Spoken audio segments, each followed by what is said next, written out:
Hai, Assalamualaikum. Selamat sejahtera semua. Selamat kembali ke channel Cikgu Arma Yusof. Okey, hari ni cikgu nak masuk tajuk 10.2, kenyaringan dan kelangsingan bunyi.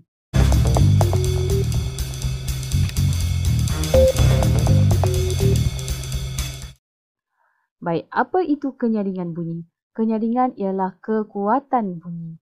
Okey, contohnya kita ada piano. Piano kalau kita tekan dia dengan kuat, maka dia akan menghasilkan bunyi yang kuat, bunyi yang nyaring.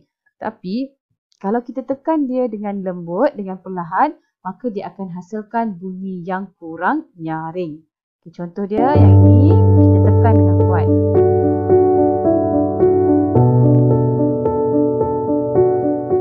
Okey, boleh Okey, yang ini pula kita tekan dengan lembut. Okey, so kamu boleh dengar beza bunyi yang nyaring dengan kurang nyaring. Baik, kekuatan atau kenyaringan bunyi ini bergantung pada amplitude gelombang bunyi. Apa itu amplitude? Amplitude ialah sesaran maksimum daripada kedudukan keseimbangannya. Okey, cikgu bagi contoh kat sini gitar. Kita petik gitar. Okay, so bila kita lepaskan tali gitar tersebut, kita akan dapati bahawa tali gitar itu akan bergetar. Dia akan naik turun macam ni kan. So, berapa jauh dia boleh tersesar? Itu adalah amplitude.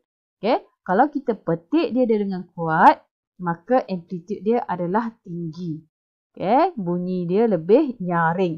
Tapi kalau kita petik dia dengan perlahan, maka amplitude dia adalah rendah. Okey. So, amplitude yang tinggi akan menghasilkan kenyaringan yang tinggi. Amplitude yang rendah akan menghasilkan kenyaringan yang rendah. Okey. So antara yang A dengan B ni contohnya yang ini lebih nyaring. Okey, sebab apa? Amplitude dia lebih tinggi. Okey, so jom kita tengok sedikit contoh menggunakan visual analyzer. Cikgu gantikan osiloskop. Okey, so kat sini cikgu gunakan visual analyzer, gantikan osiloskop. Cikgu setting 1000 Hz. Okey, frekuensi dia 1000 Hz. Kita nak ubah. Apa yang kita nak ubah adalah kuasa output dia. Okey, kita nak tengok perubahan pada amplitude. Jadi bila kita tingkatkan kuasa output dia, tengok perubahan pada gelombang nanti. Okey. Kita akan dapat lihat amplitude dia semakin bertambah. Okey. Dan bunyi yang dihasilkan juga lebih nyaring, lebih kuat. Kita cuba tingkatkan lagi. Okey. Sekarang kita cuba pula kurangkan. Okey, kurangkan kuasa output. Apa yang berlaku adalah amplitude dia semakin berkurang. Okay, amplitude dia semakin rendah. Dan bunyi yang dihasilkan juga lebih rendah ataupun kurang nyaring. Okay, boleh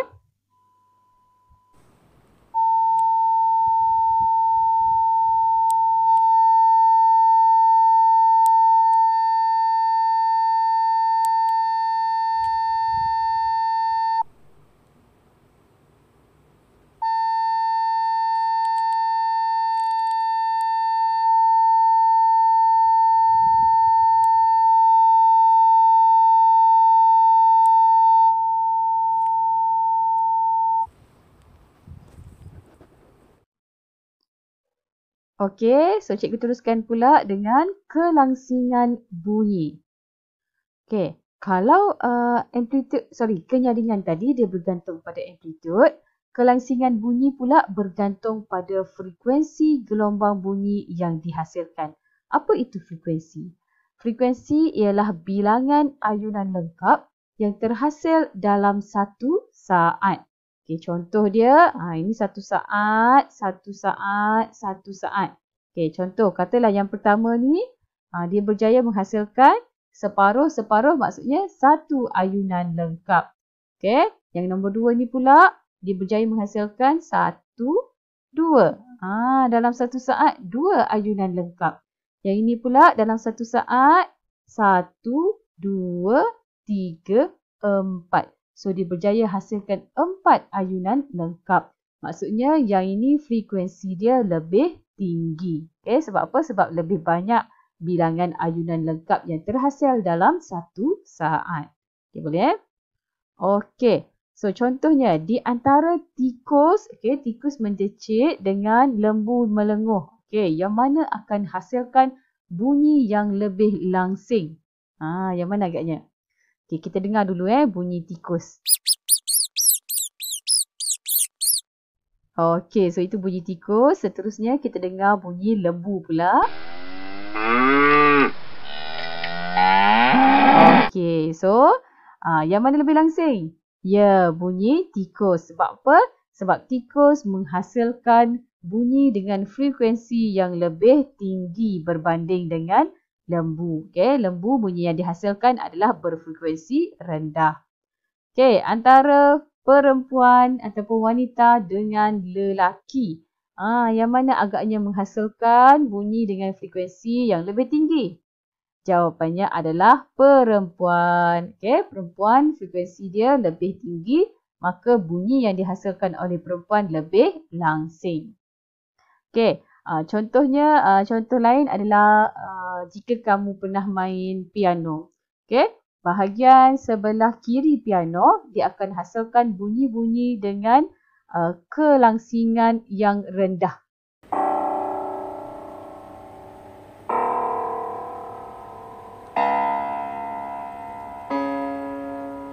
Frekuensi dia rendah. Tapi kalau yang sebelah kanan, dia akan menghasilkan bunyi-bunyi dengan frekuensi yang tinggi. Maksudnya bunyi lebih langsing.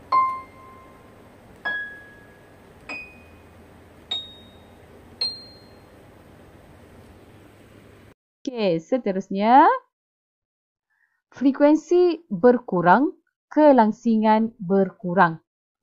Katalah yang ini normal. Ini bunyi yang normal. Tapi frekuensi dia sekarang berkurang. Jadi kelangsingan dia pun berkurang. Tapi kalau frekuensi dia bertambah, makin banyak macam ni, maka kelangsingan dia juga bertambah. So jom kita tengok contoh ya. So macam tadi, cikgu masukkan frekuensi kat sini 1000 Hz. Tapi sekarang cikgu nak ubah-ubah frekuensi dia. Kita on dulu. Ini gelombang untuk 1000 Hz. Apa jadi bila cikgu kurangkan frekuensi dia? Kita letak 500 je. Apply. Kamu boleh dengar perubahan bunyi dia. Semakin kurang langsing. Dan dia punya frekuensi pun jarak dia ni semakin jauh. Frekuensi dia berkurang. Kalau kita tingkatkan kepada 1000 balik. 1000 balik dia semakin rapat-rapat. Maksudnya frekuensi dia semakin bertambah. Bunyi dia juga lebih langsing. Tingkatkan lagi 3000. Tengok. Frekuensi dia makin rapat. Maksudnya frekuensi dia lebih tinggi. Bunyi dia pun lebih langsing. Last kita cuba 5000. 5000 kita apply. Makin rapat. Maksudnya frekuensi dia ataupun bilangan ayunan dalam masa satu saat dia telah bertambah. Jadi bunyi yang dihasilkan juga lebih langsing. Boleh ya?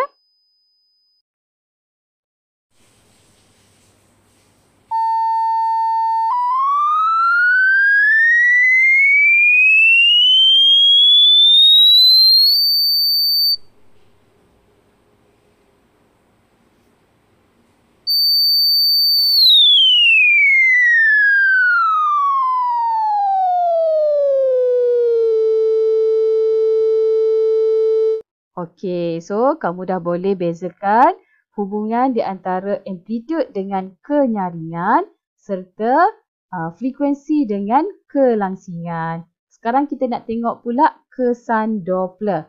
Apa itu kesan Doppler? Kesan Doppler ialah perubahan frekuensi ketara.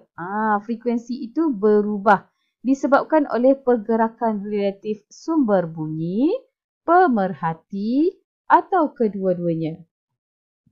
Okey, kita contoh So sekarang ni sumber bunyi apa? Ambulance. Okey, ini adalah sumber bunyi. Okey, kemudian lelaki ini adalah pemerhati. Pemerhati. Jadi sekarang yang bergerak ialah sumber. Okey. Apabila ambulans ini mendekati pemerhati, maka pemerhati akan mendengar bunyi dengan frekuensi yang lebih tinggi, iaitu bunyi yang lebih langsing. Okey, tetapi apabila sumber ataupun ambulans ini menjauhi pemerhati. Apa jadi apabila dia menjauhi pemerhati? Pemerhati akan mendengar bunyi siren itu dengan frekuensi yang lebih rendah. Okey? Maksudnya bunyi dia sekarang ni kurang langsing. Okey? So perubahan frekuensi yang ketara ini kita panggil sebagai kesan Doppler. Okey, boleh ya? Okey, so kalau boleh itu sahaja perkongsian daripada cikgu. Semoga bermanfaat untuk semua. Sehingga berjumpa lagi.